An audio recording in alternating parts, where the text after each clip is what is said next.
프랑스 역사뿐 아니라 유럽 전역에 영향을 끼친 역사적인 사건. 프랑스는 내부적으로는 정치적, 경제적 대혼돈을 겪게 되는 동시에 외부적으로는 주변 군주국이 공격하게 되면서 대내외적인 위기를 맞이하게 됩니다. 바로 이런 프랑스 대혁명이라는 격변기에 혜성처럼 등장한 사람, 바로 프랑스의 영웅 나폴레옹입니다. 어린 시절에 학교에서는 시골뜨기라고 놀림을 받았고 장교가 되어서도 군인으로서 어떤 활약도 보이지 못했던 그가 어떻게 국민 영웅으로 떠오를 수 있었던 걸까요? 전투 경험도 많지 않았던 그가 연이은 출정에서 승리를 거두고 프랑스 정치권 한복판에 뛰어들어서 29살이라는 어린 나이에 제1통령이라는 최고 권력을 쥘 수 있었던 비결은 무엇일까요? 프랑스 대혁명 속에서 위기를 기회로 삼은 나폴레옹의 비결, 지금 바로 읽어드리겠습니다.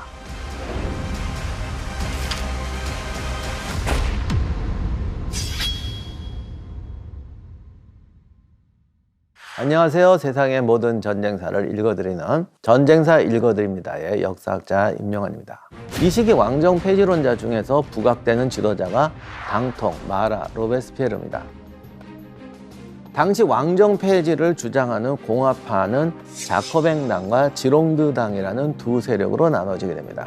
당통은 활발한 선동가였고 굉장히 사교적이고 현실적인 인물이었어요. 타협도 잘하고 계략도 잘 꾸미고, 그리고 이분은 또 이제 특기가 연애, 보통 20살 어린 여자랑 나중에 결혼하고 막 그러는데 흔히들 표현하면은 삶의 밝은 곳을 사랑했던 지도자였다고 합니다. 물론 이 사람도 처음에는 과격파였어요. 그 다음에 이제 이 당통의 반대가 로베스피에르인데, 로베스피에르는 좋게 말하면은 과하게 진지한, 심하게 말하면 음울한 신념이었다고 하죠. 로베스피에르의 특징은 청렴결백했다는 겁니다. 나폴레옹도 너 로베스피에르를 왜 존경하니? 청렴결백하기 때문이라고 말했어요. 이게 엄청나게 어필을 합니다. 지금까지도. 대신에 로베스피에르는 청렴결백하긴 한데 자기 신념이 너무 강했어요. 오직 자기 신념과 자기 가치관에 갇혀 사는 사람이다, 이런 얘기를 합니다. 혁명 초기에는 당통과 로베스피에르의 이런 상반된 개성이 서로를 보완하는 효과를 줍니다.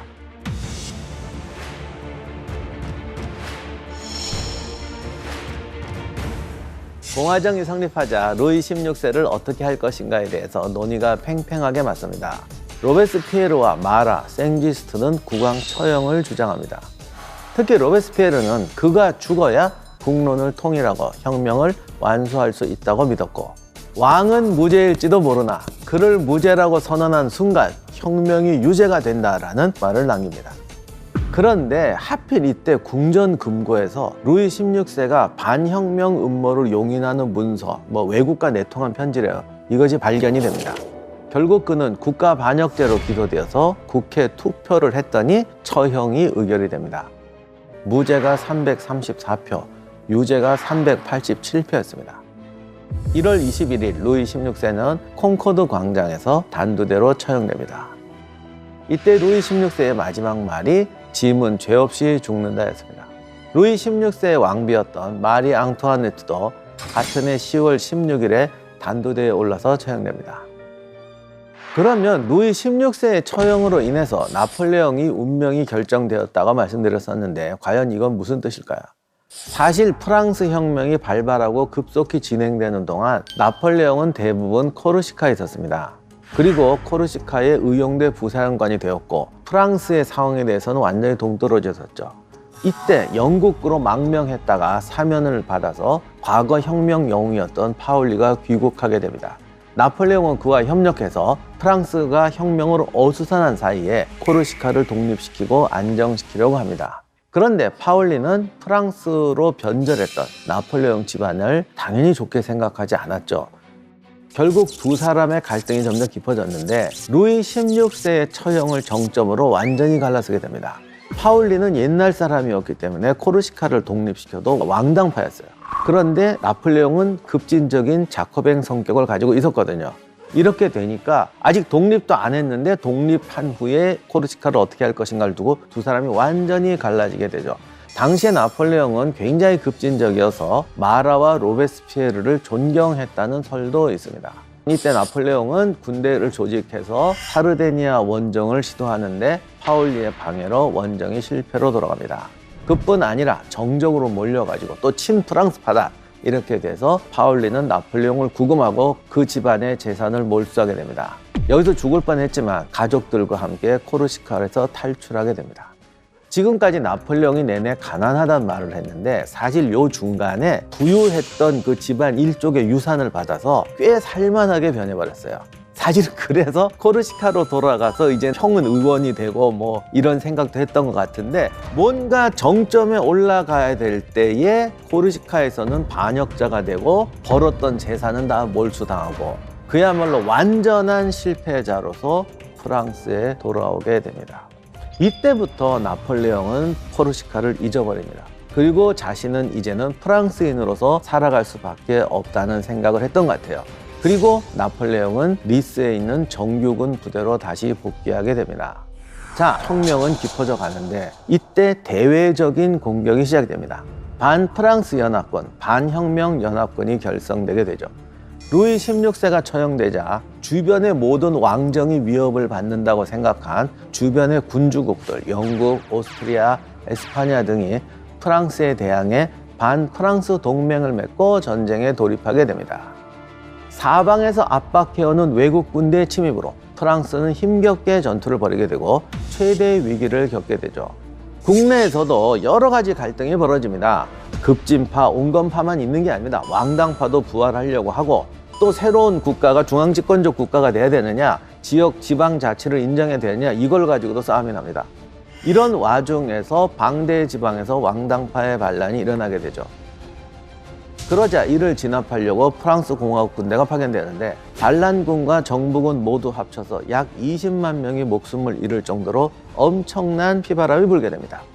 이 방대 반란은 지금까지도 프랑스 역사의 진짜 흑역사인데 혁명을 지지하는 시민공화군이 가서 농민과 아이들까지 모조리 학살하고 반란을 일으킨 도시는 그냥 싹 밀어버려서 지워버리자 이런 정책이 시행이 되게 됩니다. 그런데 이 와중에 지금 외국이 쳐들어왔기 때문에 또 외국하고도 싸워야 됩니다. 프랑스는 대규모 징집을 시작했는데 무려 75만 명을 징병합니다. 이 과정에서 프랑스 혁명군이 아닌 왕이 통치해야 한다고 주장하는 왕당파들이 툴롱이라는 도시를 장악하는 사건이 벌어집니다. 근데 이 툴롱이 대단히 중요한 도시입니다. 프랑스 남부에 있는 도시로 프랑스가 지중해로 진출하기 위한 군사적 요충지로 사용되고 있었습니다. 왕당파는 도시를 장악한 다음에 공화국 군대를 막기 위해서 왕정을 지지하는 영국의 지원을 요청을 합니다. 그래서 영국 함대가 스페인, 이탈리아 군대를 이끌고 툴롱에 상륙하게 돼요. 그러자 프랑스 공화국 정에서는 당연히 툴롱을 탈환해야겠죠. 그래서 툴롱 포위전이 벌어지는데 이때 바로 옆 도시인 마르세유에 있던 나폴레옹이 이 작전에 투입되게 됩니다. 그러면 나폴레옹은 어떻게 지휘관으로서 자신의 능력을 증명했을까요? 이때 운도 좋았어요. 코르시카 출신의 국민공회 의원이 툴롱의 보병 대리장이 전사하는 바람에 그 자리에다 나폴레옹을 밀어줍니다. 나폴레옹은 이제 대위로 진급해서 툴롱 탈환 작전에 투입되게 되죠. 이때 전쟁에서 이제 새로운 신무기가 대포였습니다. 그런데 당시 프랑스 공화군에는 포병 장교가 별로 없어가지고 처음에 툴롱 시내에 대포를 설치해놨는데 사거리를 계산을 못하고 저까지 닿지도 않는 거야. 근데다 대포를 딱 갖다 놓고 저기를 쏜다고 이런 상황이었습니다. 나폴레옹이 포병 지휘관이 가보니까 이게 뭐 혁명군의 전투력이나 상황이 엉망인 거예요. 나폴레옹은 이때 자기가 이제 활약할 기회라고 생각했던 것 같아요. 일단 포가 너무 적다. 포를 모아라. 그리고 포를 운영하려면 유능한 병사들을 찾아야 된다. 이제 돌아다니면서 유능한 병사들을 찾아서 포병으로 충당하고 함께 먹고 자면서 정열적으로 대대를 이끕니다. 그런데 툴롱이 완전히 요새화된 군항이어서 공격하기가 쉽지 않았어요. 여기서 나폴레옹이 적의 결정적인 아킬레스건을 찾아냅니다. 툴롱에 주둔하고 있는 지상군이 아니라 항구에 주둔하고 있는 영국 함대를 경멸시켜야 된다. 이런 판단하에 툴롱 함대를 포격할 수 있는 에기에트라는 곳에 있는 요새를 차지해야 한다고 키포인트를 집어냅니다. 그래서 나폴레옹이 이곳을 탈환하러 오는 영국군을 격퇴하면서 툴롱 전투의 영웅이 되는데 툴롱에서 보여준 나폴레옹의 모습은 제가 볼 땐 집중이에요. 내가 무엇이 될 것인가 내 인생의 화려한 꿈을 꾸는 게 아니라 지금 이 자리에서 포병 대대장으로 내가 성공해야 된다. 제 생각에는 이때 인생의 비결을 찾은 것 같아요. 저희가 나폴레옹이 집중 포격을 실시했다라고 그러는데 그거 쉽지 않아? 근데 당시에 군 지휘 체제라든가 보급이라든가 이런 게 산지다방에 흩어져 있었습니다. 여기를 공격해야 되고 나폴레옹 키포인트를 찍은 게 중요한 게 아니라 여기다 대포와 탄약과 보급과 병사를 모아야 됩니다. 시장에게, 지휘관에게, 다른 데 연대장에게 설득하고 수송 병력을 빼줘라. 이것을 하기 위해서 날밤을 새면서 집중을 해서 하나의 포대를 만듭니다. 툴롱에서 굉장히 작은 규모의 부대를 운영하지만 그 후에 나폴레옹이 보여준 군사작전에서의 총괄적인 능력을 이미 여기서 실행하게 돼요. 이렇게 돼서 나폴레옹은 툴롱에서 영웅이 됩니다.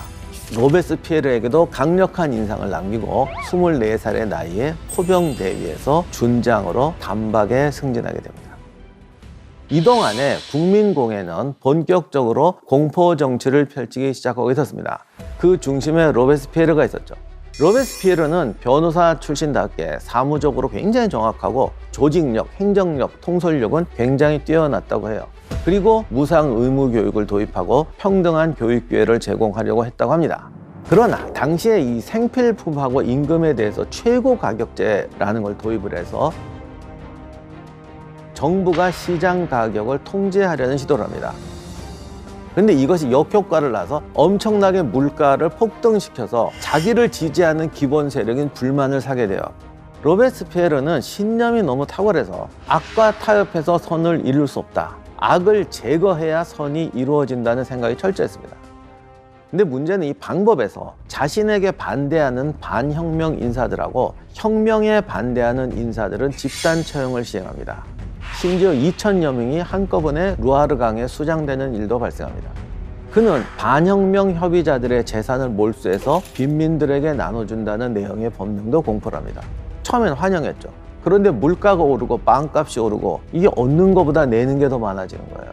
이렇게 되니까 민중들도 등을 돌리게 되는데 로베스피에르는 민중의 불만이 올라오게 되자 자기의 방법을 반성하는 것이 아니라 더 강화하게 됩니다. 1792년 7월에 프레리앙 22일법이라는 걸 통과시키는데 혐의만 있어도 반혁명 분자들을 처형할 수 있게 한다. 혁명에 반대하지 않아도 혁명에 반대할 가능성이 있는 애는 증거가 없어도 죽이자, 이렇게 된 거예요. 이때부터 혁명재판소가 그냥 사형집행소가 되는데 50일도 되지 않아서 1,300명 이상에게 사형 선고를 내립니다. 그리고 1년 동안에 1만여 명이 목숨을 잃습니다. 로베스피에르의 독재가 극에 달하자 당통은 사람에게 신물이 난다라면서 은퇴를 선언합니다. 그리고 은퇴를 하고 비판을 하니까 로베스피에르의 눈밖에 나서 단두대로 가게 되죠. 그가 단두대로 가면서 로베스피에르의 사무실 밑을 지나게 되는데 이때 이런 말을 하죠. 혁명재판소를 설립한 것을 후회한다. 로베스피에르여, 다음 차례는 너다. 그러자 로베스피에르는 자신에 대한 불안감과 반감이 생기는 것 자체가 반혁명적 사고라고 생각을 해버립니다. 그리고 의회에 나타나서 지금까지 숙청을 주도하던, 다시 말하면 자기의 최고 신복이던 보안위원회와 공안위원회도 숙청하겠다고 선언을 해버립니다. 그러자 의원들이 집단 반발해요. 그리고 현장에서 헌병을 동원해서 로베스피에르를 체포해서 처형하기로 합니다. 공포 정치로 국가를 안정시키려고 했던 로베스피에르는 오히려 국가를 혼란에 빠뜨렸다는 죄로 처형되게 됩니다. 로베스피에르가 실각하자 나폴레옹도 체포됩니다. 나폴레옹이 성공하는 데는 로베스피에르의 도움이 컸어요. 로베스피에르와 나폴레옹의 관계는 어떻게 되느냐. 프랑스 군은 귀족과 부르주아들이 거의 반반, 어떻게 보면 부르주아들이 상당히 하급 장교, 실무 장교진을 장악하고 있었어요. 그런데 로베스피에르가 공포 정치를 하면서 혁명에 반대할 가능성이 있는 애들도 죽여야 된다고 생각하고 보니 군대에 있는 부르주아 장교도 믿을 수가 없는 거예요. 거기다가 로베스피에르의 적은 왕당파가 아니라 이제 부르주아라든가 부르주아랑 친한 일반 민중까지도 가 있는데 이 부르주아 장교들을 어떻게 신용합니까? 이때 나폴레옹이 등장합니다. 그리고 로베스피에르의 동생하고 친하게 되고 자코뱅이라고 그러고 자긴 마라랑 로베스피에르를 존경한다고 그러고 로베스피에르가 보니까 얘 프랑스에도 아니고 코르시카이고 과거 전력을 보니 뭐 한 것도 없고 너무 마음에 들잖아요. 드디어 나타난 거죠. 그러니까 단숨에 준장으로 진급하게 됐던 겁니다. 이래서 잘 나가서 나폴레옹은 신나게 나가고 있었는데 갑자기 로베스피에르가 몰락해버립니다. 이제 나폴레옹의 위기가 닥쳐요. 그런데 진짜 머리 좋아요. 로베스피에르가 실각했다는 소식을 듣자마자 일기에 이런 글을 적습니다. 나는 그가 청렴하다는 말을 듣고 경외했다. 하지만 이렇게 독재를 할 줄은 몰랐다. 내 형제라도 독재를 도모했으면 처단했을 것이다. 귀신같이 이런 말을 써놓고 체포가 됩니다. 그리고 너 로베스피에르 파지? 난 아니라고. 그래서 모든 문서를 샅샅이 뒤지고 일기를 검사했는데 이 말이 결정적이 됐는지는 모르겠지만 아무튼 이런 문장도 걔들이 봤겠죠. 그리고 당시 국민공회는 가능하면 로베스피에르에게 반대가 돼갖고 안 죽이려고 그랬거든요. 그래서 나폴레옹이 석방됩니다. 다만 그럼에도 불구하고 아직은 저는 못 믿겠다 그래서 보직을 주질 않습니다. 이렇게 돼서 나폴레옹이 성장하면서 다시 한번 약간의 위기에 빠지게 됩니다. 자, 그러면 로베스피에르는 왜 이렇게 쉽게 몰락했느냐? 정치사를 보면 로베스피에르의 체포와 몰락만큼 이해되지 않는 상황도 없어요. 왜냐하면 갑작스럽게 공화정이 생겼고 아직 경험하지 못한 신세계는 최고의 지식인이라는 사람들도 얼마나 단순하고 편견과 욕망에 좌우되며 어디까지 잔혹해질 수 있는지를 보여주고 있습니다. 로베스피에르에 대해서는 지금도 평가가 극단으로 갈리는데 그를 존경하는 사람이든 비난하는 사람이든 이 평가가 제일 정확한 것 같아요. 그는 자신이 정의롭고 청렴결백하기 때문에 잘못된 판단을 내릴 염려가 없다고 생각했다. 그는 계란 하나 삶을 줄 모르면서 세상 모든 문제를 정화하는 확실한 방법을 안다고 생각했고 자신의 생각에 조그만 회의도 없었다. 제가 솔직히 말하면 로베스피에르가 너무 극단적으로 가긴 갔어요. 무상교육을 한다고 그랬지만은 사실 그게 민중을 올바른 교육을 기회를 제공하려고 그게 만든 게 아니고 자기가 보니까 반대하는 애들이 많아진다는 거죠. 그래서 학생을 부모하고 격리시키려고 합니다. 이미 부모들은 오염된 세상에 살아서 오염된 사람들이에요. 그러니까 국가기관을 만들어서 애들을 수용해서 집단교육을 시켜야 된다고 얘기를 해요. 이런 생각은 인류 역사가 생겨서부터 지금까지도 끝없이 반복되는 거기 때문에 그것이 꼭 잘못됐다 없어져야 된다고는 말할 수는 없는데 이런 생각들이 다수에게 받아들여지긴 힘든 상황이었다. 그리고 공포 정치를 겪으면서 로베스피에르를 지지했던 파리의 시민들도 공포 정치에 극렬한 혐오감을 가지게 된다. 실제로 이 로베스피에르 이후에 선거를 해봤더니 왕당파가 대규모 집권할 정도로 실제로 민심 이반이 크게 일어나게 됩니다. 자, 이렇게 해서 로베스피에르의 죽음으로 혁명 주도권이 부르주아 계층, 지롱드 당의 온건파들에게 가게 됩니다. 그리고 총재 정부가 등장하게 되죠. 총재 정부는 정치, 경제, 사회 측면에서 프랑스를 새롭게 만들어야겠다라고 다양한 시도를 하지만 그러니까 농민들은 무조건 곡물값 올려라. 도시 노동자들은 곡물값 내려라. 이런 것들이 그냥 원색적으로 충돌하는 시대였습니다. 그러다 보니 뭐 어떤 정책을 내도 공격을 받고 물가는 급격하게 치솟으면서 혁명정부가 만들었던 화폐 가치는 제로로까지 떨어집니다. 이렇게 경제사학이 최악으로 향합니다. 이유는 간단합니다. 아무도 당시 사회를 제대로 이해하고 경영할 줄 몰랐다는 거죠. 결국 사람들이 느끼는 건 혁명은 혼란과 폭력을 가져오더라 라는 것만 느끼게 되는 상황이 벌어지게 됩니다. 여기서 나폴레옹은 두 가지 깨달음을 얻었던 것 같아요. 새 체제가 필요하다. 이제 국민들은 자기 이해관계가 100% 반영되지 않는다고 하더라도 일단 사회가 안정되는 것을 원할 것이다. 두 번째, 지금 대외 전쟁이 시작되고 있다. 대외 전쟁에서 승리하는 것은 국민들에게 정치적 영웅으로 떠오를 수 있을 뿐만이 아니라 다른 나라를 정복함으로써 경제적인 이득까지도 가져올 수 있다. 이 두 가지를 달성하는 사람은 나라의 영웅이 될 것이고 새로운 체제의 정치적 지도자로서 군사력과 정치력을 가져올 수 있을 것이다. 이탈리아를 정복하면 유럽에서 가장 부유하고 금덩이와 예술품이 가득 찬 나라를 털어올 수 있다. 동시에 이탈리아, 스위스 통로를 막음으로 해서 오스트리아가 남부로 내려오는 것을 막을 수 있고 급소를 칠 수 있다. 그런데 문제는 이 사람이 로베스피에르파로 찍혔기 때문에 총재 정부의 신임을 얻지 못하고 있습니다.